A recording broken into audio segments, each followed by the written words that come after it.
Assalamualaikum warahmatullahi wabarakatuh. Hai anak-anak sekalian kelas 8 semuanya. Alhamdulillah hari ini kita bisa bertatap muka lagi meskipun secara tidak langsung ya. Baiklah anak-anak, untuk kali ini kita akan mempelajari tentang bab yang terakhir dalam bahasa Indonesia kelas 8, yakni bab tentang drama-drama kehidupan ya. Adapun yang kita pelajari pada pertemuan hari ini yaitu subbab A dan B. Yang pertama yaitu mendalami unsur-unsur drama. Yang kedua, menafsirkan kembali isi drama. Sebelum kita mulai pelajaran, marilah kita baca basmalah terlebih dahulu. Semoga apa yang kita pelajari nanti bermanfaat ya. Bismillahirrahmanirrahim. Siapkan dan simak dari awal hingga akhir ya.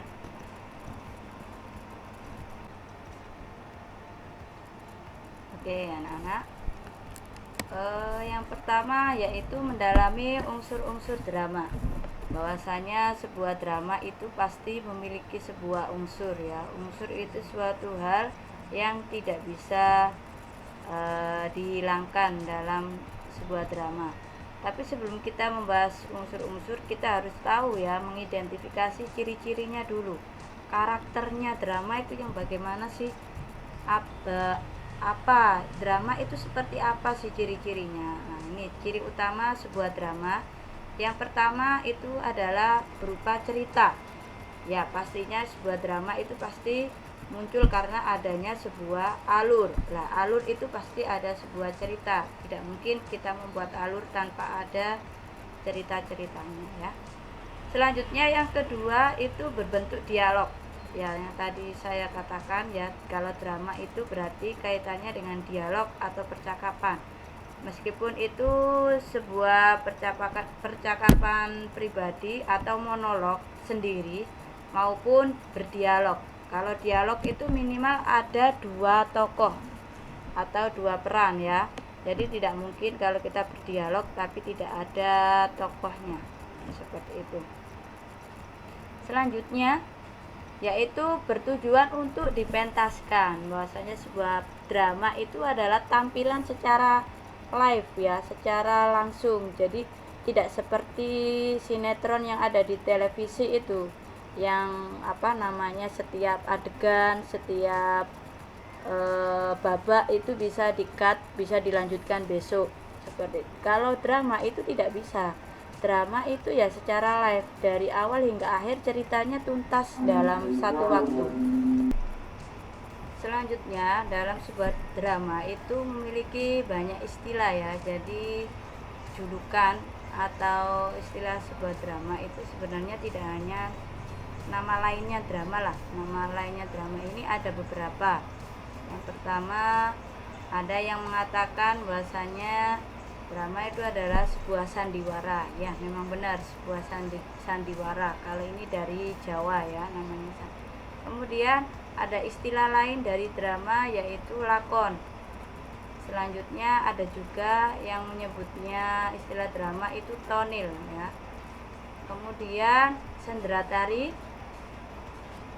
Kemudian ada juga yang menyebutkan istilah drama itu tablo. Apa sih sandiwara, lakon, tonil, sendratari, tablo?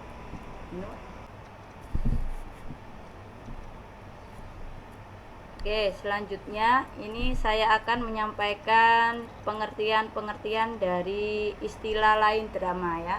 Yang pertama itu adalah sandiwara. Sandiwara ini berasal dari bahasa Jawa ya. Dari kata sandi yang artinya rahasia dan warah artinya pengajaran. Yang dimaksudkan itu pengajaran yang dilakukan dengan perlambangan secara tidak langsung.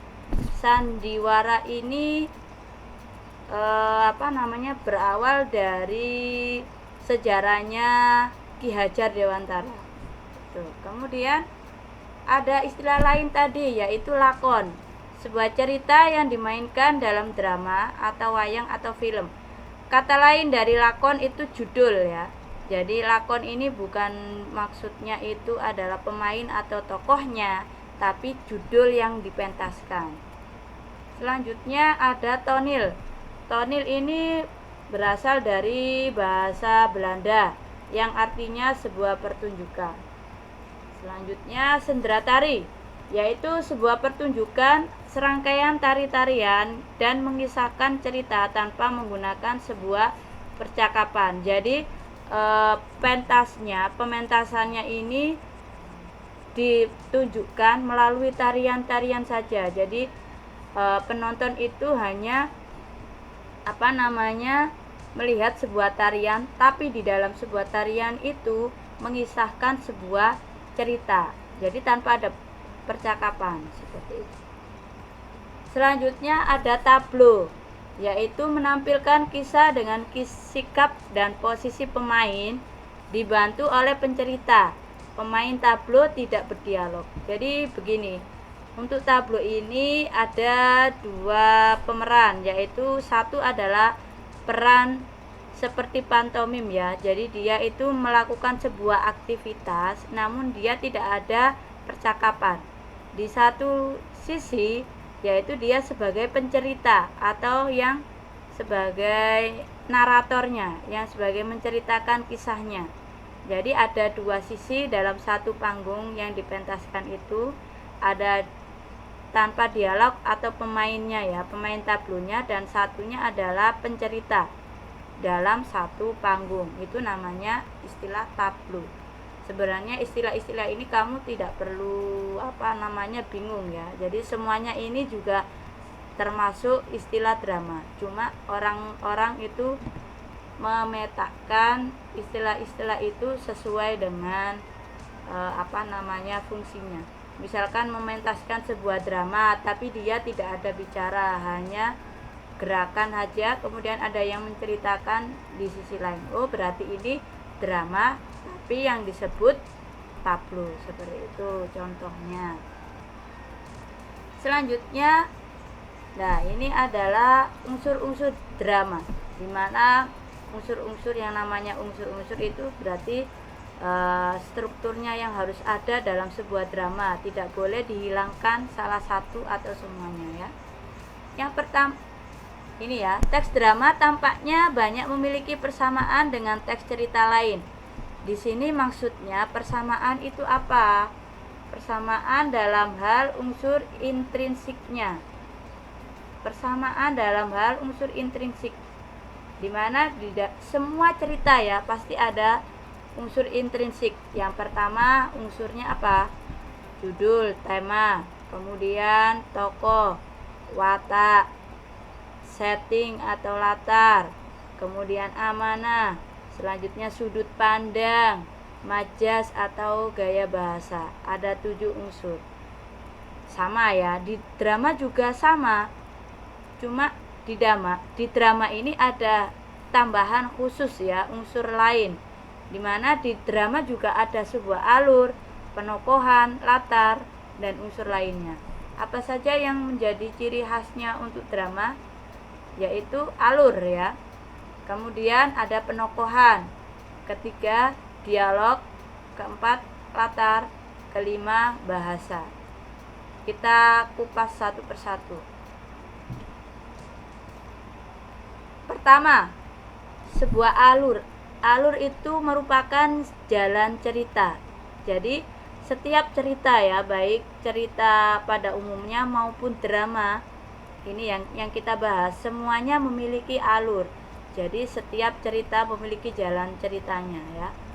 Alur di sini ada 3 jenis alur. Yang pertama alur maju, alur mundur, dan alur campuran. Sama ya dengan cerita lain. Kemudian perjalanannya atau jalan ceritanya bagaimana dalam satu cerita. Yang pertama itu ada pengenalan, kemudian naik ceritanya ya. Setelah pengenalan kemudian muncul konflik awal ya, mulai ada sebuah konflik atau sebuah permasalahannya. Kemudian yang ketiga adanya puncak konflik atau perkembangan konflik, di mana konfliknya itu sudah kompleks ya. Kompleks itu sudah di puncak ya, sudah istilahnya itu sudah ujung-ujungnya istilah kalau kamu itu marah itu sudah mentok marahnya itu ya, sudah di atas ya, jadi sudah mau muntah, itu namanya puncak konflik. Jadi sudah menemukan titik konfliknya itu. Selanjutnya setelah ada di puncak, kemudian muncul sebuah penyelesaian ya. Ada masalah pasti ada solusi atau penyelesaian. Di setiap cerita juga seperti itu. Jadi ada sebuah permasalahan untuk diselesaikan. Penyelesaian salah satunya apa ya, sesuai dengan konflik. Ada penyelesaian biasanya dari segi perdamaian ya. Ada juga penyelesaian malah lebih fatal, misalkan pembunuhan, itu juga bisa. Ada penyelesaian yang kedamaian, yaitu dia saling memaafkan, kembali ke jalan yang benar dan lain-lain. Itu bermacam-macam penyelesaiannya. Kemudian setelah ada penyelesaian, ada akhir cerita, ending cerita ya. Itu ceritanya itu bahagia atau sedih, happy ending atau sad ending. Itu yang menentukan ya alur itu. Makanya dalam sebuah cerita harus ada alurnya. Mengapa demikian? Supaya ceritanya itu runtut ya. Jadi sudah kembali lagi, tidak boleh melebar tanpa ada penutupnya, tanpa ada akhir ceritanya. Itu yang tidak boleh. Selanjutnya, nah, dalam sebuah alur atau jalan cerita itu terdapat sebuah babak dan adegan. Ini juga salah satu ciri khas dari sebuah drama, di mana terdapat babak dan adegan. Apa sih babak dan adegan ini? Yaitu babak adalah bagian dari lakon drama atau judul drama ya, dari kisah perjalanan ceritanya itu. Dalam lakon drama mungkin saja terdiri dari 1, 2, atau 3, bahkan mungkin lebih. Jadi dalam satu cerita itu terdiri dari minimal ada 1 ya. Maksimalnya tidak terbatas ya, sesuai dengan ceritanya. Babak, istilah lain dari babak yaitu episode ya. Episode kalau di dalam sinetron itu namanya episode. Episode 1, episode 2, episode 3 itu adalah babak. Jadi dalam satu cerita yang utuh itu dibagi menjadi beberapa episode. Seperti itu. Jadi sekali tayang itu episode 1 episode. Berarti kalau misalkan saya buat cerita dramanya ini 1 bulan, berarti 1 kali tayang 1 hari 1 episode, berarti ada 30 babak atau 30 episode. Itu kalau cerita di televisi. Kalau drama nggak mungkin kalau kita bikin sampai 30 episode. Bisa-bisa 1 hari nggak kelar-kelar, orangnya main capek. Karena drama itu pementasan secara langsung. Jadi biasanya itu paling mentok 3 sampai 5 episode saja. 3 sampai 5 babak. Selanjutnya yaitu adegan. Adegan ini adalah bagian dari babak. Sebuah adegan hanya bagian dari rangkaian suasana dalam babak. Jadi adegan ini cabangnya dari babak. Saya kasih contoh saja ya biar tidak bingung. Contohnya misalkan dalam 1 babak ya, 1 kali main itu saya bikin 3 adegan. Adegannya bagaimana, Misalkan adegan pertama saya bikin setting di ruang tamu. Jadi sebuah cerita, sebuah dialog, percakapan atau sebuah apapun itu saya fokuskan di ruang tamu. Jadi dalam 1 adegan itu fokusnya adalah di ruang tamu. Kemudian saya pindah lagi adegan kedua, itu di taman bersama adik. Jadi ada tokoh tambahan yaitu tokoh adik. Tempatnya juga berubah untuk menandai adegan kedua. Selanjutnya saya bikin adegan ketiga yaitu malam hari di teras rumah. Jadi settingnya di teras rumah. Tidak ada tokoh lain, hanya tokoh individu atau tokoh saya. Jadi satu cerita itu terdiri dari 3 babak. Setelah yang pertama cerita di ruang tamu, kemudian ceritanya di taman bersama adik, kemudian malam hari di teras rumah. Setelah di teras rumah selesai, tamat. Karena hanya terdiri dari 3 adegan, seperti itu. Dan dalam cerita tadi hanya 1 babak. Misalkan kalau ada 2 babak, berarti ya ada dalam 1 babak ada 3 adegan. Berarti babak kedua nanti apakah sama 3 adegan? Belum tentu ya. Jadi misalkan babak 1 saya bikin 3 adegan. Nanti babak kedua bisa saja saya hanya bikin 2 adegan, atau bahkan saya tambahkan menjadi 5 adegan. Itu juga bisa. Jadi menyesuaikan dengan ceritanya ya. Jadi fleksibel lah, istilahnya tidak ada ketentuan. Yang menjadi ketentuan dalam sebuah drama itu pasti ada babak dan adegan. Seperti itu ya. Kemudian untuk menandai babak 1 dengan babak yang lainnya bagaimana, Miss? Untuk menandai biasanya kalau drama itu permainan lampu ya. Lampu redup berarti menandakan babak itu sudah berakhir. Kemudian lampu menyala berarti babak selanjutnya itu dimulai dari babak kedua. Kalau untuk menandai adegan 1 dengan adegan lain bagaimana, Miss? Ya itu tadi settingnya. Kalau dia sudah berubah tempat berarti itu adegannya sudah berubah lagi. Misalkan perubahan tempat, perubahan bersama tokoh lain, perubahan suasana. Adegan pertama suasana senang, kemudian adegan kedua suasana sedih, itu juga bisa ya. Jadi ada tandanya masing-masing.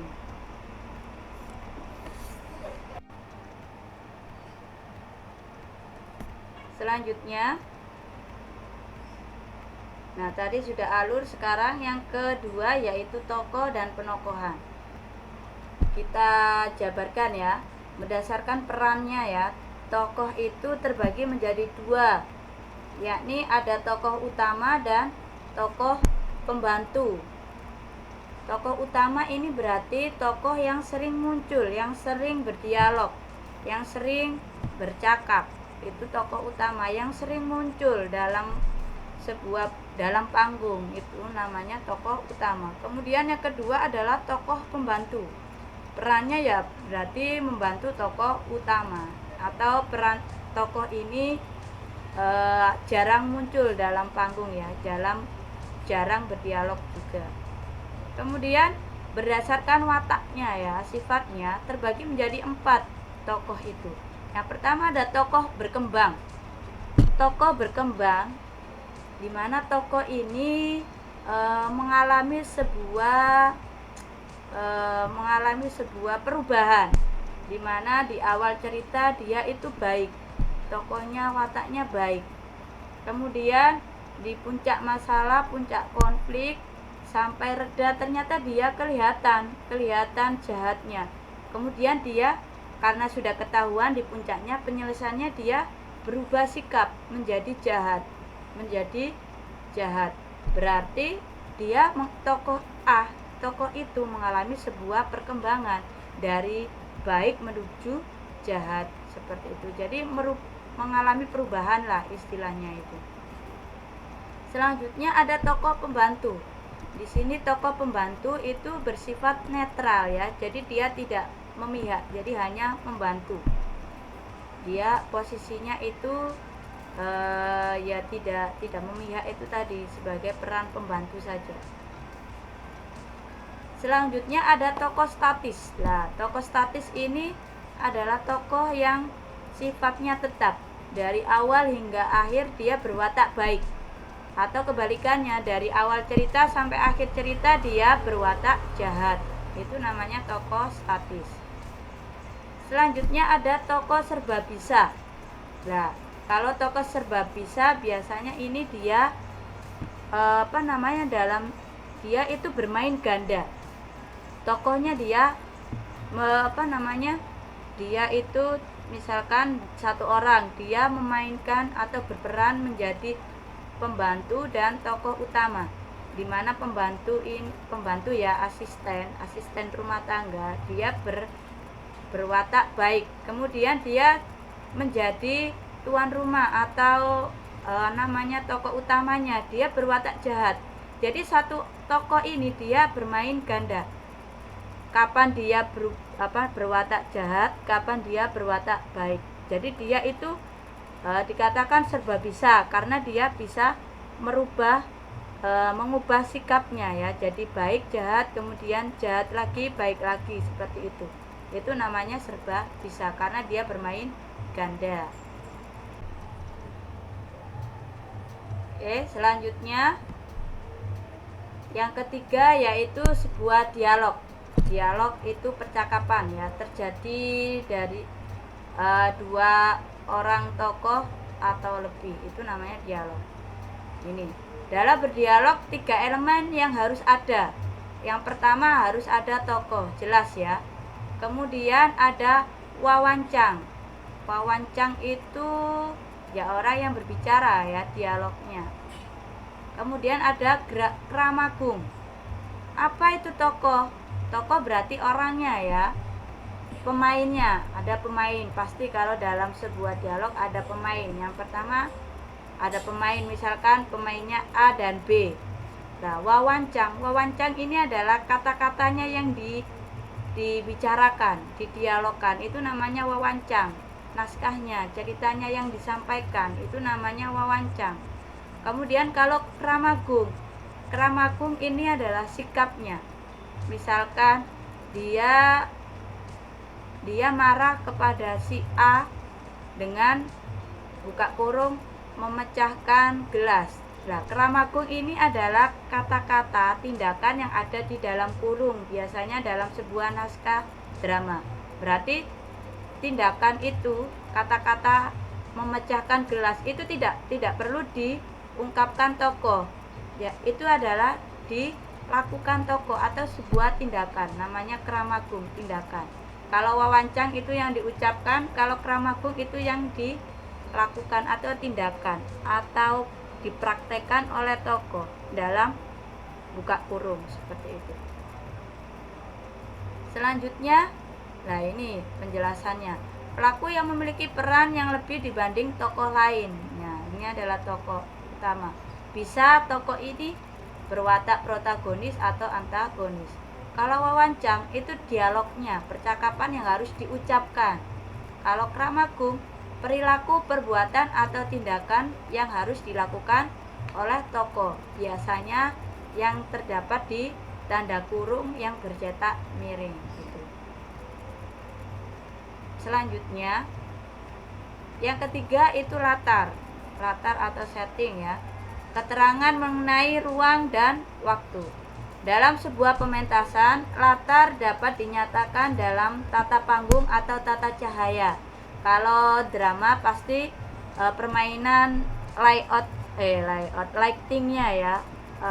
Tata cara layout itu adalah ruangnya, atau lighting itu adalah cahayanya. Itu harus sangat-sangat luar biasa, harus istilahnya harus teliti ya. Kapan dia redup, berarti itu pertanda babak sudah berakhir. Cahaya lagi itu pertanda babak itu muncul dari babak selanjutnya. Itu permainan latar. Jadi lebih berat istilahnya. Kemudian yang keempat adalah bahasa. Bahasa merupakan media komunikasi antar tokoh. Ya, penyampaian, berkomunikasi pasti ada bahasanya. Bahasa dapat menggambarkan watak tokoh. Biasanya kalau bahasanya itu dia cepat ya, bicaranya itu cepat. Biasanya itu watak tokoh itu dia tegas dan gampang marah biasanya kalau cepat. Kemudian kalau bahasanya itu cara bicaranya dia pelan, landai, itu biasanya dia pertanda bisa berwatak pemalas atau memang dia sosok tokoh yang anggun, seperti itu, atau lugu.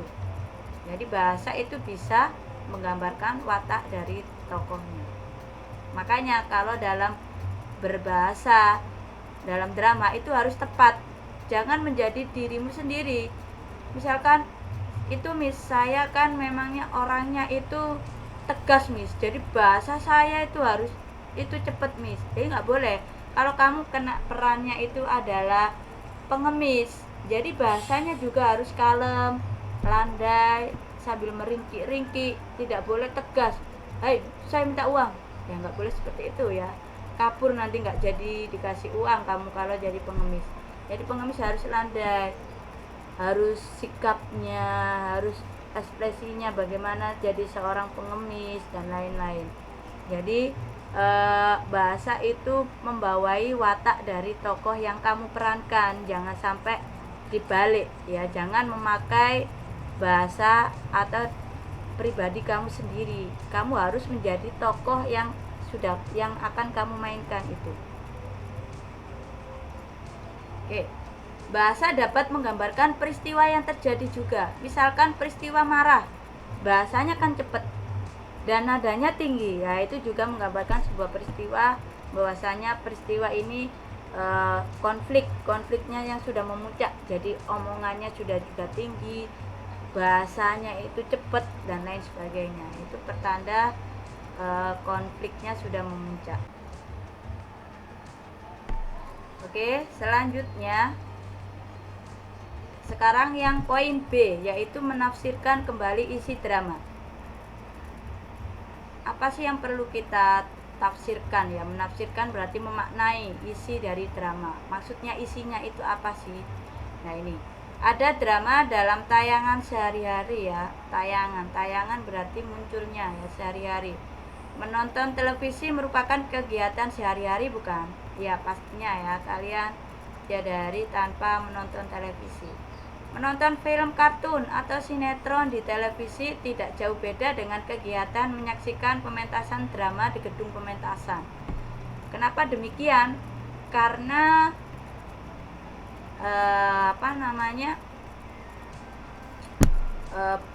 peristiwanya itu juga sama ya, hampir mirip dengan tayangan pementasan di gedung. Karena yang membedakan itu hanya lokasinya. Kalau yang di film itu secara tidak langsung ya, karena ada filternya, ada penyaringnya, kalau salah bisa dibenarkan, itu film. Beda lagi kalau drama itu secara langsung. Jika di panggung itu kamu mengucapkan bahasanya salah, ya udah salah, berarti kamu pasti akan misalkan ditertawakan penonton, gugup karena merasa salah dan lain sebagainya. Itu ya perbedaannya. Cuma jalan ceritanya, alurnya itu sama ya, tidak jauh beda dengan di film. Nah, menonton itu dari menonton kamu akan memperoleh sebuah hiburan ya, hiburan pelepas lelah. Kemudian di samping kamu memperoleh hiburan dari menonton itu, kamu juga memperoleh sejumlah pelajaran yang dapat diterapkan ya, yang bisa kamu ambil hikmahnya. Meskipun itu film kartun ya, meskipun film kartun, misalkan film kartunnya itu Shiva ya. Kalau film kartun Shiva berarti apa? Hiburan ya, karena kan mungkin ada humorisnya. Misalkan yang inspekturnya, ada polisinya itu yang berlagak lugu dan culun ya, jadi dia tidak tegas, tapi dia jadi inspektur yang pede, kemudian yang merasa dirinya artis dalam sebuah kota itu. Selanjutnya apa yang bisa kita ambil hikmahnya dalam film kartun Shiva itu? Mungkin yang pertama ya, kita harus menjadi bisa menolong orang lain, minimal menolong diri kita sendiri. Itu salah satu pelajaran yang dapat kita terapkan dalam film kartun itu. Selanjutnya, jadi dalam kita menonton itu perlu adanya sikap yang kritis. Tidak hanya kamu melihat kemudian sambil kamu nyemil dan lain sebagainya. Jadi kamu harus harus ada sikap kritis, cermat ya, teliti dalam menonton. Jadi tidak hanya sekedar menonton, jadi kamu harus ambil hikmahnya dari apa yang kamu tonton. Itu adalah kata lain dari menonton yang berkualitas. Selanjutnya, yaitu tanggapan untuk pementasan drama. Tanggapan itu berarti komentar ya. Pementasan drama dapat disaksikan secara langsung maupun tidak langsung ya. Kenapa kok langsung dan tidak langsung, Miss? Kalau langsung berarti kamu hadir di lokasi pementasan, pertunjukan drama itu. Tapi kalau tidak langsung, kamu bisa lihat hasil pementasan itu biasanya kan di syuting. Nah, hasil rekaman itu kamu lihat, misalkan lihat pementasan drama di HP, berarti tidak langsung karena kamu tidak datang ke lokasi pementasan itu. Nah, ini ya. Kemudian melalui TV, radio, atau Android atau YouTube. Nah, itu. Menanggapi, bagaimana cara menanggapi atau menilai sebuah drama? Jadi menanggapi, misalkan drama itu dramanya menarik, ya kamu suka, kamu setuju ya, atau tidak setuju itu berarti drama menurut kamu itu tidak menarik, berarti tidak setuju. Bagaimana cara menanggapinya? Ini tanggapan harus disertai dengan alasan-alasan yang logis dan meyakinkan. Jadi kamu tidak boleh hanya sekedar menarik atau tidak menarik. Saya tidak suka film ini, saya tidak suka drama ini. Tidak, tanpa ada alasan-alasan itu tidak boleh ya. Jadi kamu harus memberikan sebuah alasan yang logis, yang masuk akal dan meyakinkan. Meyakinkan ini ya berarti membuat orang itu percaya bahwasanya memang kamu tidak suka itu karena alasan ini. Nah, seperti itu. Selanjutnya, dalam menanggapi sebuah pementasan drama itu kamu juga menanggapinya dengan menggunakan kata-kata yang santun dan tidak boleh menyinggung pemainnya, menyinggung produsernya dan lain sebagainya. Jadi kamu harus berkata-kata yang santun. Oke, itu penjelasan dari saya kaitannya dengan unsur-unsur drama dan menafsirkan kembali isi drama ya. Saatnya kita latihan ya untuk menguji pemahaman kalian seberapa dalam mencermati menyimak penjelasan dari saya. Di sini ada LKS 1 ya, lembar kerja siswa 1, yaitu berupa esai. Jawablah pertanyaan-pertanyaan berikut dengan jawaban yang benar dan tepat ya. Bagaimana ciri-ciri umum drama? Di materi yang saya sampaikan tadi sudah ada ya, jadi silakan dicari. Artikan istilah-istilah berikut. Ada istilah lenong, ludruk, ketoprak, pantomim, teater. Silakan dicari ya. Bisa lewat googling atau bisa lewat Wikipedia atau yang lainnya ya. Jadi istilah lenong itu apa, ludruk apa, ketoprak itu bagaimana definisinya, pantomim dan teater. Kemudian yang ketiga, sebutkan unsur-unsur dalam drama. Tadi juga sudah saya sampaikan ya. Selanjutnya, mengapa dalam menanggapi drama harus disertai alasan yang logis? Nah, silakan dikerjakan.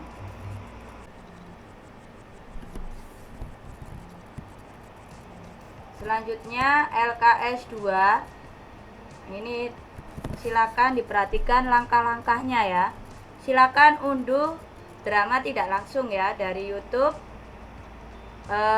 Ini unduhannya Bit.ly Kartun Cinderella. Silakan dicari, ini ada di channel YouTube saya ya. Kalau kamu tidak menemukan linknya ya silakan buka channel saya, cari Kartun Cinderella.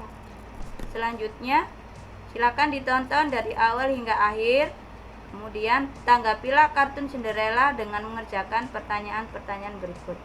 Meliputi ini ada isi cerita. Kamu ceritakan secara singkat cerita yang sudah kamu tonton tadi. Kemudian daya tarik. Pasti kalau kamu menonton pasti ada daya tariknya ya. Dari sisi mana? Dari bagian cerita yang mana yang daya tarik kamu, yang menurut kamu menarik? Kisahnya, yang ceritanya yang bagaimana? Itu kamu ulas secara singkat di kolom daya tarik. Kemudian ada pelajaran hidup. Dari cerita kartun Cinderella itu kira-kira pelajaran hidup apa saja yang sudah kamu temui?